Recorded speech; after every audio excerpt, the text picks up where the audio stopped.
Hello everyone. Welcome on behalf of the Capa Center. I'm István Virágvölgyi. I'm the secretary of the Capa Grand Prize. As you probably already noticed, this event will be in English completely.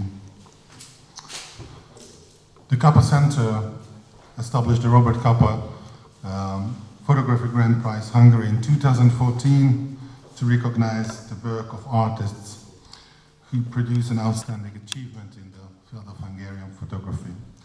This is our fourth public presentation that we have so far. And before this last October, the jury in 2018 selected 3 fellows. One of them, Ildi Hermann, died tragically at the beginning of this year. Her death is a great loss for the Hungarian photo community. We will remember her legacy by showcasing some of her work in a 3-minute slideshow compiled by 2 of her friends and colleagues, Gabriela Csizek and Zsófi Somogyi.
As a result of this tragic development, only 2 artists were able to complete their scholarships of the Capa Grand Prize and continued working on their project for a whole year.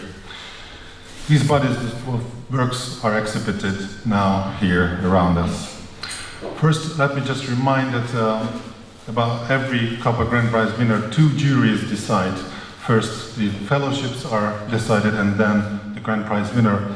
So let me quickly introduce our last year's jury who chose the fellows. The president of the jury was Gábor Gerhes, artist, university teacher. Lars Böring, director of WordPress Photo from Amsterdam. Luis Clements, artistic director of Quad, director of Format International Photography Festival from Derby. Olivia Maria Rubio, curator and artistic director of La Fábrica and Foto España in Madrid, Spain, and Katalin Spengler, art collector, critique, and editor. But as I mentioned, there is another jury who assembled today and who are here with us, and they will decide also about the Grand Prize and about the next fellowships. So let me welcome our jury members and introduce them to you now. The president of the jury is Katalin Spengler, art collector, critique, and editor, who was also our member of last year. Please give her a hand.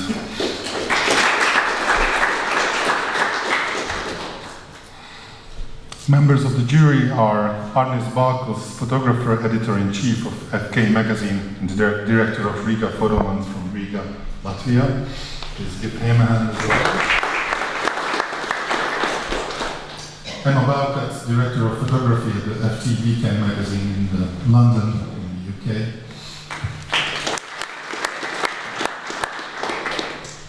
Katarina Muratidi, artistic director of F3 Freiraumfilm Photography from Berlin, Germany. And last but by no means least, Bastroga, founder and director of Paradox from Amsterdam. So, very warm welcome to all of you, and thank you for being here with us today. So, just a little remark on what will happen later today at 6 o'clock in the same space here. We will basically do three things. We will open this exhibition that's already around us. We will award the 3 million Hungarian forint Capa Grand Prize Hungary 2019, and we will also name the incoming new 3 fellows of the Capa Grand Prize Hungary 2020 for next year. I have a few thank yous to say, and then we will start with the presentation, so bear with me. I would like to thank the CEO of the Capa Center, Orsa Körözsi, for initiating and founding this prize. I'd like to thank my colleague, Pál Bentelényi, the project coordinator of the prize. I'd like to thank Gobi Halász for the graphic design of the exhibition and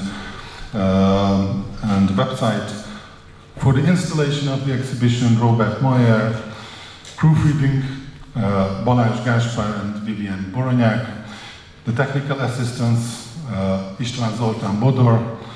I'd like to thank Lila Szász for the image of Ildi Hermann. And I have 2 more official thank yous to say. One is to the Ministry of Human Capacities, who is funding this prize through the center, and also EOX, who is providing the e-contest system that we use for jurying. So thank you all very much. And this presentation is deciding who is joining the 3 previous winners of this prize. So I want to quickly mention who they are. Gábor Orion Kudász won the first Capa Grand Prize with his series titled Human. He's here with us today. Congratulations again, thank you for coming. The second prize went to Viola Fátyol for her work titled If You Have a Heart, What You Did to Me Hurts You Too. And the third, so last year's prize, went to Máté Barta for his series Contact, that we're really happy that the same series won the Louis Roederer Discovery Award this summer at the Rankondar International Photography Festival. But I'm not here to do the presentation, so we will proceed to the first presentation. We will go in an alphabetical order, so first I will ask Antal Bánhegyesy to come to the stage and deliver his presentation.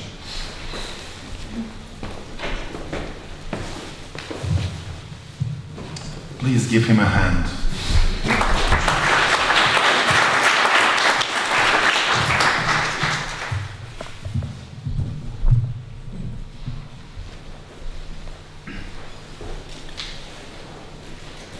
Good afternoon to everyone.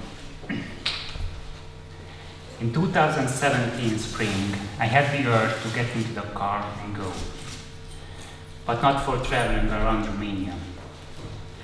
I had a long travel in the country of 29,000 kilometers and 3,100 hours spent on the road in the last 3 years. Meanwhile, I got lost 8 times. What was I searching for in the most hidden Romanian villages? Why did I jump again and again back into my car to visit the Orthodox churches in Romania?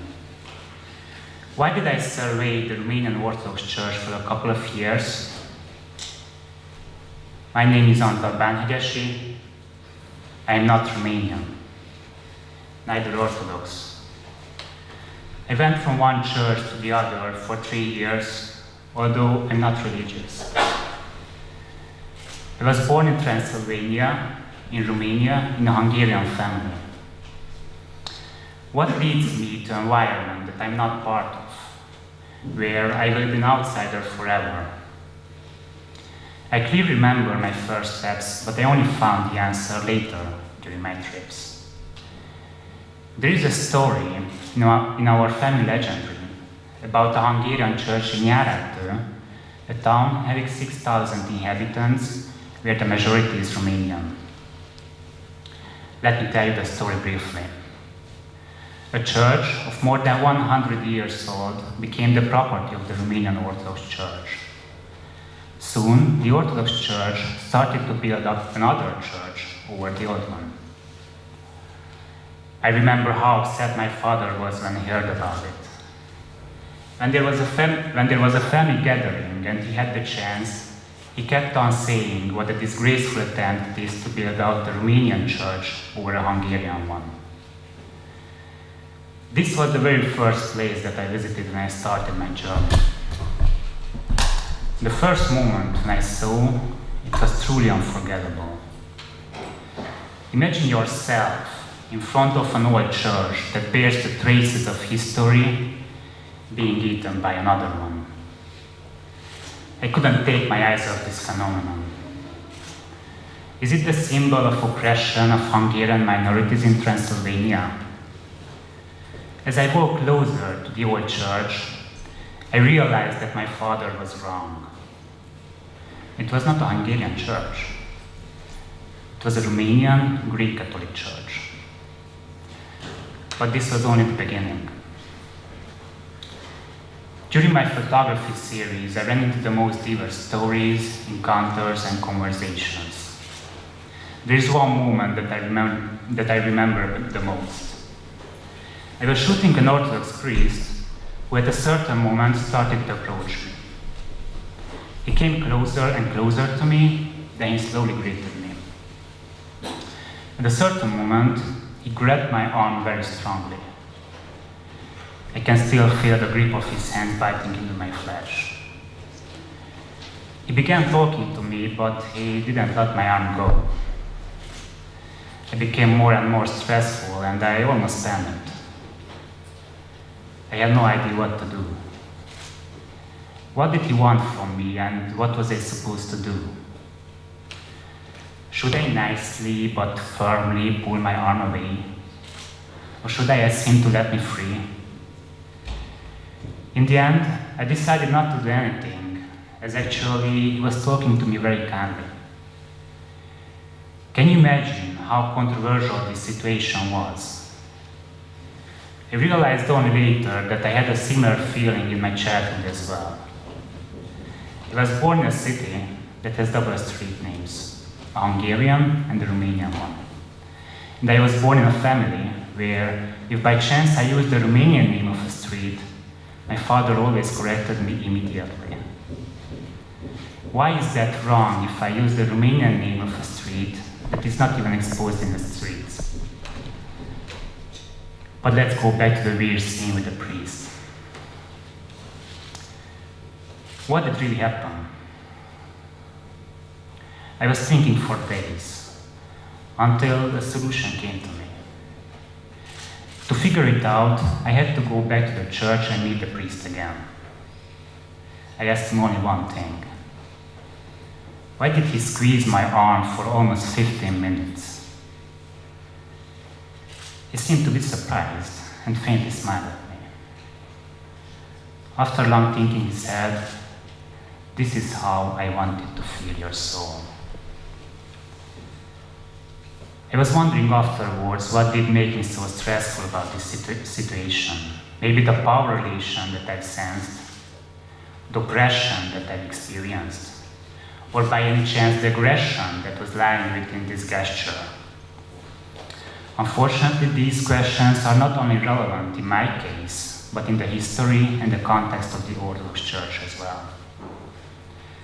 Since the change of regime, more than 7,000 Orthodox churches were built in Romania, and more than 1,000 are still under construction nowadays. This means that in the last 30 years, every second day an Orthodox church was inaugurated in Romania. What could be the possible explanation for this? People are turning towards religion all again, or are we the witnesses of the empowerment of the Orthodox Church? Or does the Church function as an autocrat father? A father who believes in his truth and forces something upon his son with all good intentions, saying, "Trust me, I know what is good for you." In order to get closer to an answer, we shall go back a little bit in time, around 100 years, to the end of the First World War, when the size of the territory of Romania had been doubled. Many provinces with different cultural, historical, and national backgrounds were attached in one country. If you ever played Civilization, you know the strategy game where the winner is the one who conquers most of the territories. You have an idea how great the expansion is. However, reality is much more complicated than that. This glorious ending did bring some issues to Romania. The country, with more or less a homogeneous population, became a country with many different nationalities. It was a threat to the previously strong and unified national identity, while this national identity was crucial for the newly established Big Romania. During the communist regime, the state's tool for strengthening the national identity and unifying the social, cultural layers was mainly the education. Since the change of regime, the new resource of the state is religion, more concretely the Romanian Orthodox Church. National identity and religious affiliations go hand in hand in Romania. As the Romanian political scientist Julian Konovic says, the Orthodox Church is on his way in becoming the institution of social and political remembrance. It seems that the common aim of the Romanian Orthodox Church and the Romanian state is to set up a homogeneous national identity, as the Romanian state wills to legitimize itself through religion, and the Orthodox Church uses national identity rhetorically as a tool for mobilization. How is it possible that in our times, when we notice people's alienation from the historical sense of church, in Romania we witness the reverse of this? Is the spiritual power really in a process of recruitment, or is it an artificial and, thanks to the Romanian state, centrally supported ideological and economical positioning?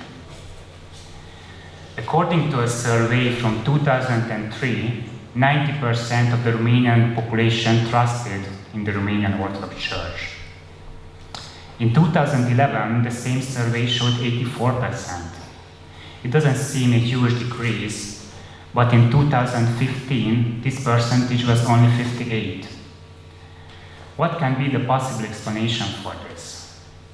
Firstly, these numbers might mirror the progress of secularization in the Romanian population.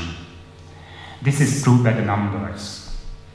Only 17% out of this 58% goes to the church at least monthly.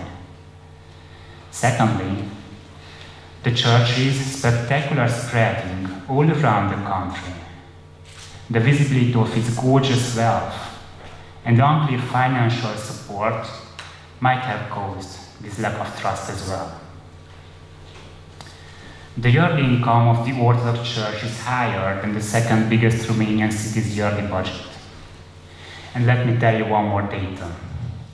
80% of the church constructions are supported by public funds, and only 20% of it comes from private sources, such as donations.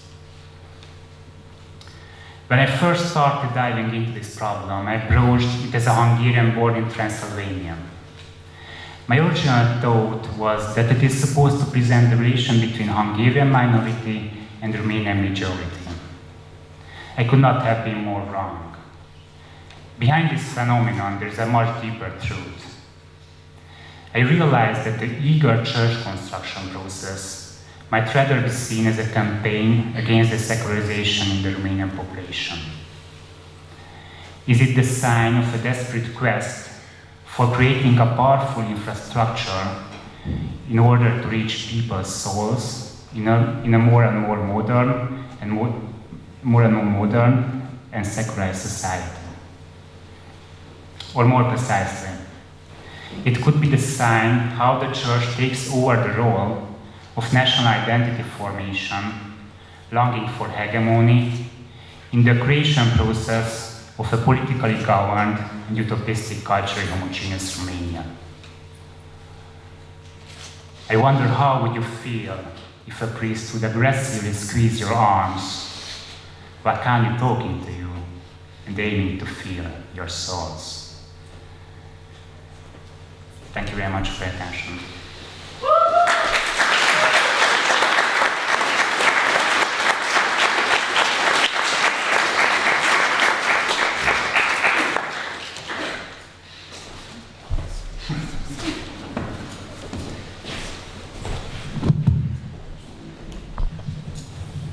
Yeah, come back up here. Thank you very much, Tony, for your wonderful presentation. And as I said, we have two presentations, and second and last presentation will be delivered by András D. Hajdú. Please do give him a hand as well.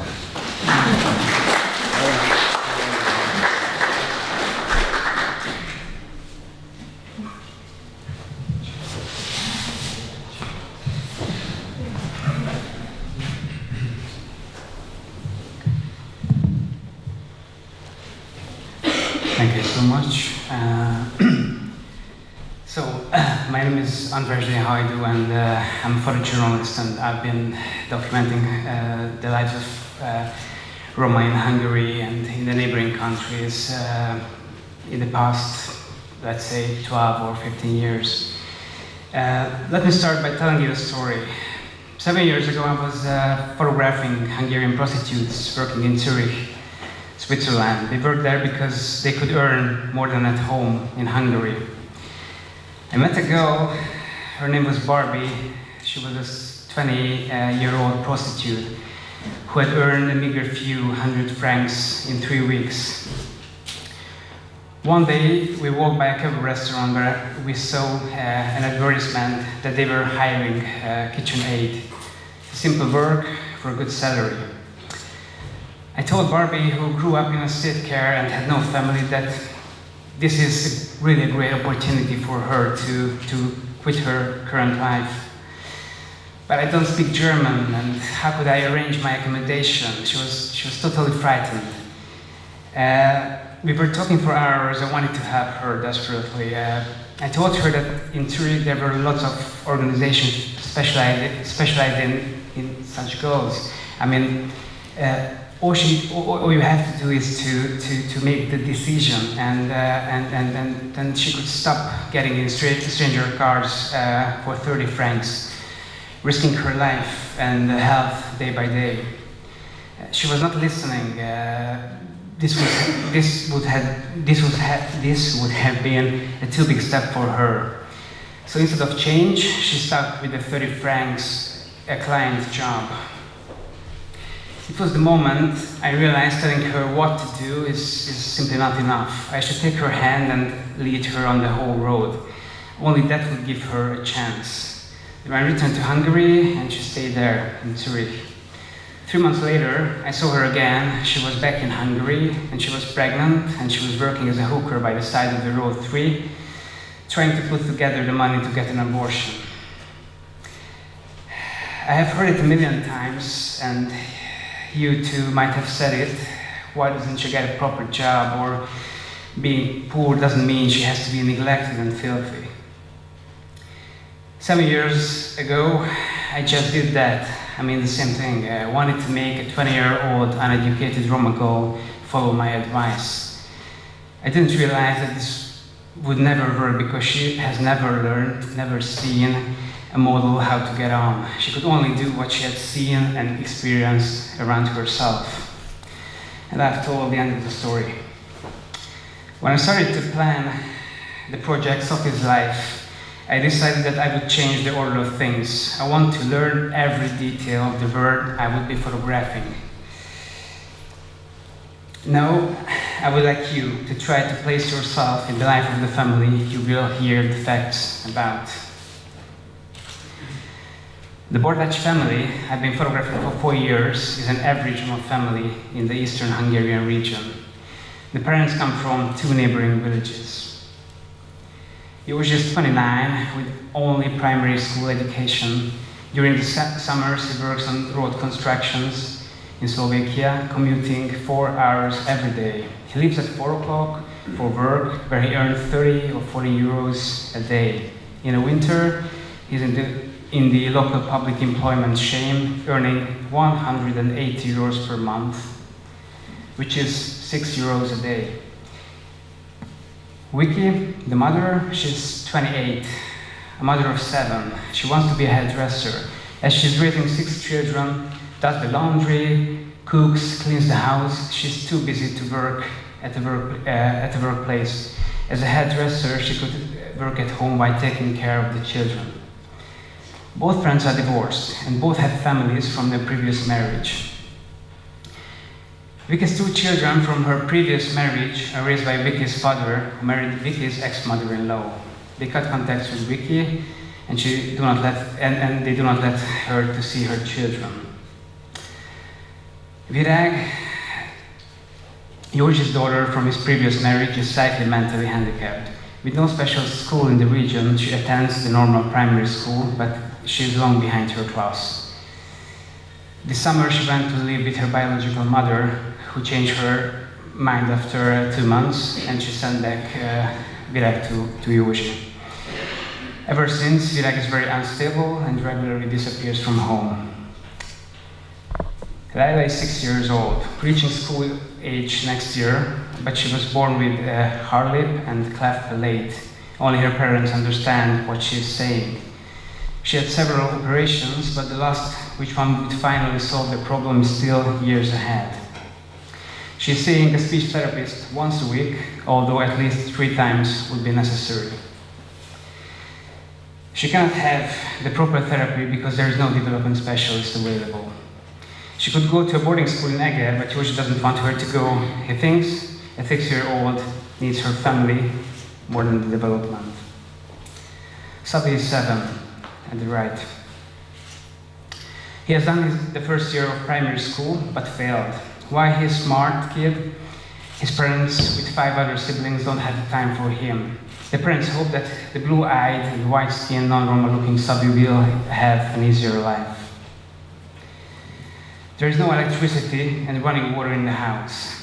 Electricity was disconnected 5 years ago because the family used it illegally. The water was cut off because of huge arrears, so now they bring the water in containers from the public tap. They paid a fine of 3,000 euros for stealing the electricity. Now they have been waiting reconnection for a year. To be able to leave the house, Vicky needs help, but the grandparents still work. The family took an elderly woman who minds the children in exchange of boarding. However, Juliska became ill, and now the family has an additional burden to take her to the doctor. Let's see the villages. Let's see the villages. Józsi is from Tiszanen and Vicky is from Sarut. Neither village has a nightclub. The young hang out on the main square. Only the lottery shop is open after 6 o'clock. The nearest hospital in Eger, 50 kilometers away. The nearest decent secondary school too is that far away. In Sarud, the school offers only the first 4 grades. The children of over 10 have to commute to another village.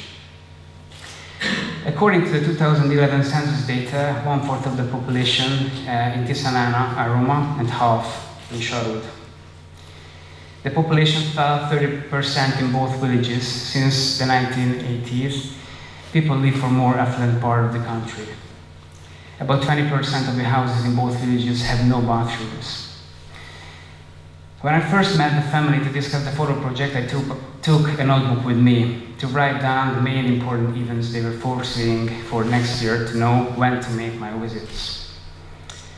We sat at the table for at least 3 hours and could not agree practically on anything. They simply had no plans to talk about. Finally, we collected 3 things.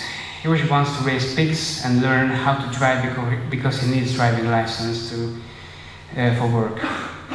And Vicky wants to train as a hairdresser. Eventually, the free driving class was cancelled in the village. The hairdresser course was cancelled for lack of applicants who had at least elementary school degree. Only a daycare nurse course will be offered sometime. Yet there is no hiring of baby nurses in the area. After all, Yoshi bought 4 piglets, which escaped and uprooted the graves in the cemetery.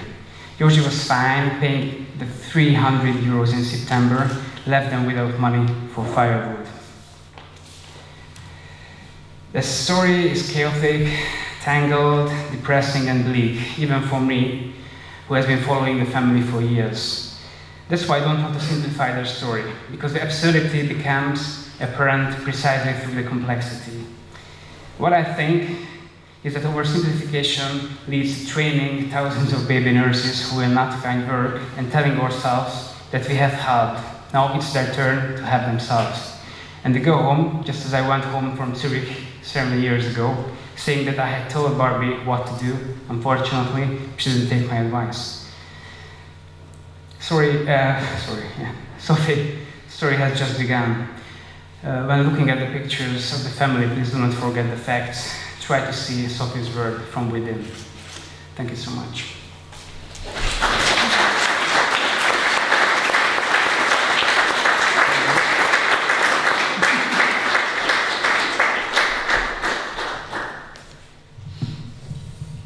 Thank you so much.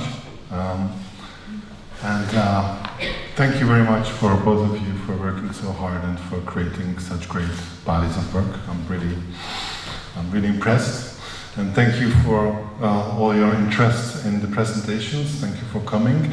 I'll just repeat quickly that today at 6 o'clock, after the jury made its deliberation, we will announce who is the Grand Prize winner in 2019, who the 3 fellows are for 2020, and we will open this exhibition. And you are all very welcome to come by at 6 again. Thank you all very much for coming. Goodbye.